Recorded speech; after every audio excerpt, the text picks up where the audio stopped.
Mungkin masih banyak di antara kita yang masih meremehkan peran pendidikan dalam merubah wajah dunia. Apakah dunia menjadi semakin kelam atau dunia menjadi semakin bersinar? Di video ini gue akan memaparkan sebuah sistem pendidikan yang telah lama dianut oleh seluruh sistem persekolahan negeri yang ada di dunia, di mana sistem yang dikelola oleh pemerintah saat ini sangat erat berkaitannya dengan keluarga dari John D. Rockefeller. Bahkan sampai hari ini, menurut banyak peneliti, sistem ini telah banyak merubah wajah dunia, dimulai dari munculnya pekerja anak yang masih di bawah umur, di mana anak-anak itu terpaksa melakukan pekerjaan orang dewasa yang sangat berbahaya dan sering mengalami nasib yang sangat mengerikan ketika revolusi industri pertama kali dimulai. Disclaimer dulu, di video ini gue gak ada niat buat menjelekkan atau dengan sengaja menjatuhkan golongan siapapun yang masih mengenyam di dunia pendidikan. Karena menurut gue pendidikan itu sangat perlu untuk kita bisa menuntut ilmu, baik di formal ataupun di non-formal sekalipun. Karena gue selalu ingat dengan kutipan dari Imam Syafi'i, barang siapa yang belum pernah merasakan pahitnya mencari ilmu, walau sesaat, ia akan menelan hinanya kebodohan sepanjang hidupnya. Oke, mari kita mulai dari John D. Rockefeller dulu. Mungkin masih banyak di antara kita yang belum mengetahui siapa sih John D. Rockefeller. Kenapa dia bisa mengatur sistem pendidikan yang bahkan telah diwariskan hingga saat ini.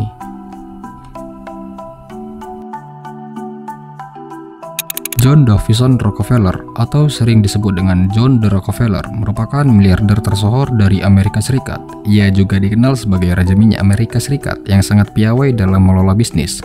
Pria kelahiran tahun 1839 ini merupakan pendiri dan sekaligus pemilik dari Standard Oil Company. Bahkan perusahaan ini sempat menjadi salah satu yang terbesar di dunia. Dia banyak menghabiskan waktu beberapa tahun di perusahaan itu, terutama mengurusi transaksi di bidang transportasi yang menurutnya cukup rumit. Pada saat itu di abad ke-19, transportasi lebih banyak menggunakan jasa kereta api. Dengan tangan dinginnya, John berhasil membuat perusahaannya menjadi penyuplai minyak nomor 1 di dunia, bahkan berhasil memonopoli pasar minyak pada saat itu. Hal tersebut tentu tak mudah dilakukannya.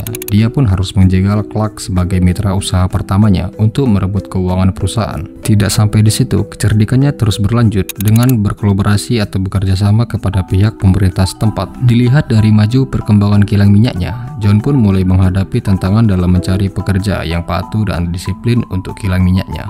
Karena pada saat itu, di Amerika Serikat, sebagian warga dominan seorang petani atau peternak.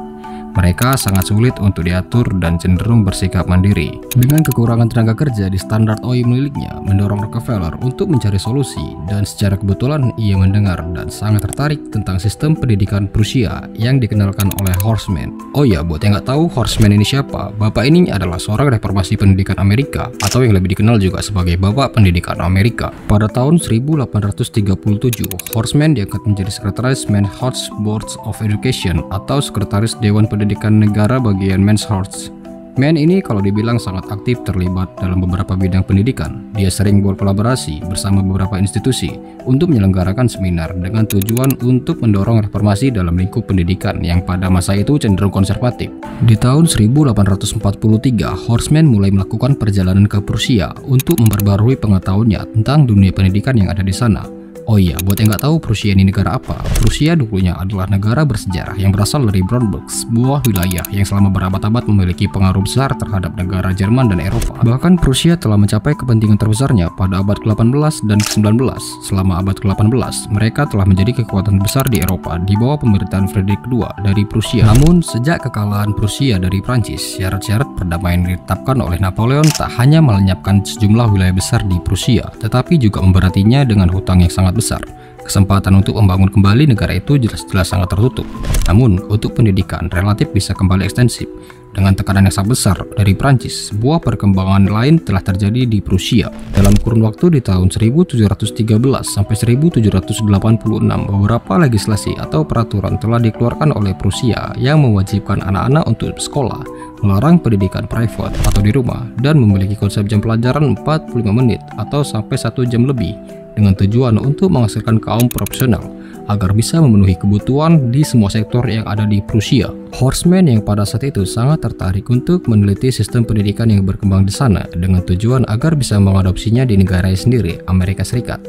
Men melihat bahwa Prussian System atau sistem pendidikan yang ada di Prusia meskipun terkait dengan indoktrinisasi namun sangat berhasil mencetak generasi muda yang patuh dan tunduk pada suatu kebijakan. Peran John D. Rockefeller sangat terlihat dalam mendukung dan memodali institusi pendidikan selama reformasi sistem edukasi modern. Dia berhasil menyelipkan berbagai kepentingan korporasinya agar bisa menciptakan individu yang siap menjadi pekerja dalam masyarakat. Rockefeller pun mulai menyadari bahwa solusi ini dapat menciptakan sistem pendidikan yang dapat membentuk mentalitas murid menjadi patuh terhadap negaranya. Tanpa ragu, Rockefeller pun mulai memutuskan menargetkan anak-anak daripada orang dewasa karena dia menganggap anak-anak lebih mudah dibentuk dan dipengaruhi dibanding orang dewasa. Rockefeller pun mulai menginvestasikan ratusan juta dolar untuk mendirikan sekolah, mengusulkan kurikulum baru kepada pemerintah Amerika, dan melatih guru-guru dengan kurikulum tersebut. Di tahun 1900, sebanyak 34 negara bagian diwajibkan menjalani peraturan public school.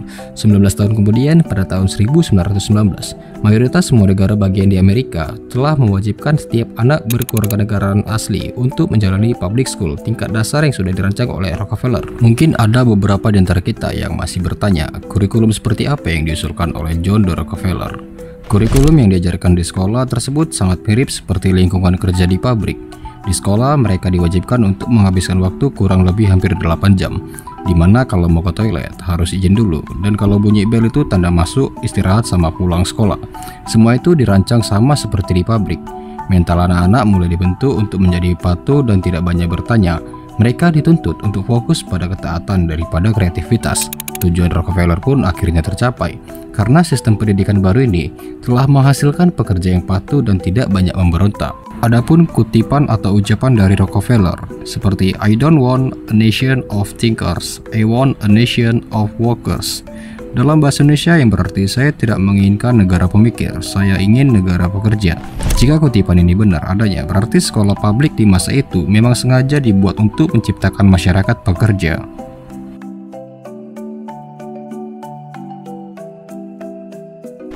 Jika dipikir-pikir lagi, di mana public school itu hanya dijadikan tempat untuk menciptakan kaum pekerja agar dapat mencakup berbagai kebutuhan dan kepentingan yang ada. Di Indonesia, di mana di awal abad ke-20, sekolah itu masih sangat minim dan hanya beberapa anak saja yang bersekolah. Saat itu sekolah memang hanya digunakan untuk menciptakan pegawai pekerja. Mereka dipekerjakan untuk memenuhi apa yang dibutuhkan Belanda pada waktu itu. Makanya sampai sekarang masih ada orang tua yang menyekolahkan anaknya untuk menjadi pegawai ketimbang menjadi pengusaha atau ekonomi kreatif lainnya. Jika kamu menyukai video ini, tolong bantu like dan subscribe. Seperti biasa, bantu koreksi jika penyampaian gue ada yang salah, karena kolom komentar akan selalu terbuka untuk kita bisa diskusi bersama-sama. Peace.